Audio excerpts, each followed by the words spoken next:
안녕하세요. 이것만 알면 나도 학원세무 전문가 세무사 김정은입니다. 반갑습니다. 자, 오늘은 비대면 수업이 점점 늘어남에 따라 원격 교습 학원에 대한 관심이 많은데요. 원격 교습 학원의 세무 회계 처리 방법에 대해서 알아보도록 하겠습니다. 자, 원격 교습 학원은 말 그대로 학원이기 때문에 학원법상 교육청에 허가 신청을 받아야 하는 업종입니다.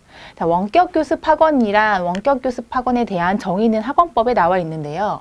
원격 교습 학원은 정보통신 기술 등을 활용해서 원격으로 교습하는 학원을 우리가 원격 교습 학원이다 라고 이야기를 하고 있습니다. 자, 원격 교습 학원은 기본적으로 등록 서류가 일반적인 학원 설립과는 조금 다른 모습을 보이고 있는데요. 기본적으로 사무실 임대차 계약서, 서버 임대 계약서, 컨텐츠 임대 계약서, 도메인 등록증, 교습비에 대한 보험 가입 확인 증서 등이 필요하다라고 보시면 됩니다.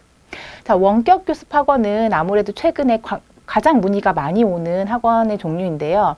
비대면 수업을 하시는 경우에는 당연히 등록을 하셔야 되시고, 만약에 내가 오프라인으로 학원을 갖고 있는데 원격 부분에 대한, 그러니까 동영상 수업을 추가하고 싶다라고 하시더라도 일단 원격 교습 학원 설립을 구체적으로 검토를 해보셔야 합니다.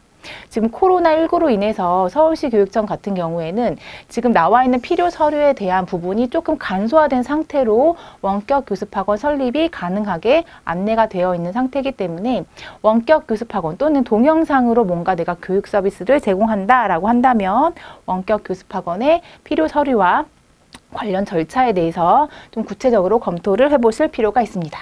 자, 그렇다면 원격 교습 학원과 일반 학원의 차이는 어떤 것들이 있을까요? 자, 원격 교습 학원은 말 그대로 동영상을 제작해서 공급하는 학원이기 때문에 해당 사업장의 학생들이 모이는 형태는 아닙니다. 자, 따라서 교육 환경, 학원 설립해 보신 분들은 아실 텐데 기본적으로 유해시설이 위아래, 좌우에 없어야 하고요. 지하에 설립이 안 되고 이런 여러 가지 요건들이 있고요. 또한 학원 같은 경우에는 일정 면적 이상이 아니라면 학원 허가 자체가 나오지 않는 경우가 있습니다. 하지만 원격 교습 학원은 저희 거래처의 경우만 봐도 굉장히 소규모의 사업장만 임차를 하더라도 원격 교습 학원이 등록이 가능하다라고 보시면 될 것 같아요. 그래서 교육 환경에 대한 정화, 또 시설 기준에 대한 적용이 되지 않고요. 또한 교습 시간 또한 원격이기 때문에 10시 이후에 하는 거 전혀 상관이 없겠죠. 그래서 교육 환경, 시설, 교습 시간에 대한 제한이 적용되지 않습니다. 자, 원격 교습 학원은 종종 문의를 주시는 분들이 헷갈리는 분들이 계신 것 같아요.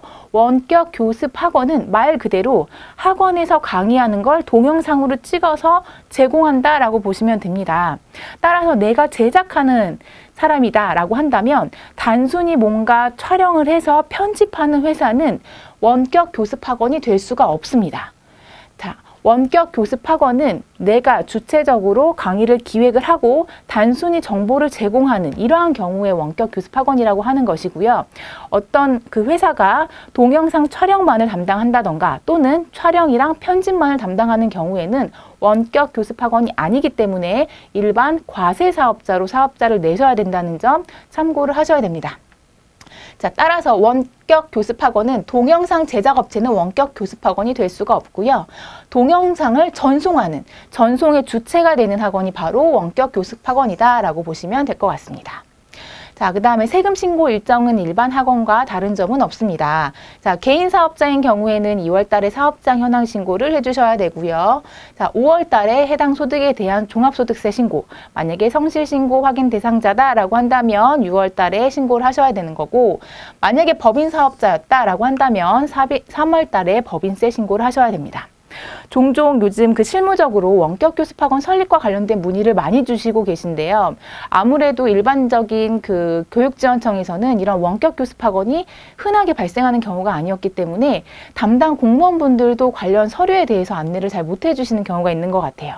자, 그런 경우에는 관할 교육지원청 또는 교육청 사이트에 들어가시면 원격 교습 학원에 대한 검토 서류가 나와 있기 때문에 그걸 참고해서 교육청에서 그 허가를 이제 받으시면 되시고요.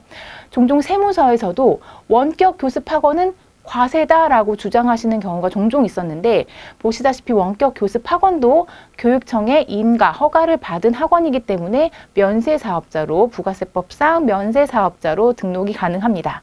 따라서 종종 이제 과세사업자로 갖고 오시는 경우에는 저희가 다시 법령 첨부해서 그 안내를 해드리고 있기 때문에 이 부분도 참고하셔서 부가세법상 면세사업자로 등록하시면 될 것 같습니다. 자, 오늘은 원격 교습 학원의 세무회계 처리에 대해서 알아봤습니다. 지금 코로나19로 인해서 비대면 수업이 점점 늘어나고 앞으로도 이런 그 비대면 수업에 대한 필요성이 늘어나고 있는데 원격 교습 학원의 설립을 준비하시는 원장님들 그리고 관련 업무 처리하시는 분들께 도움이 되었으면 좋겠습니다. 자, 세무사 김정은이었습니다. 감사합니다.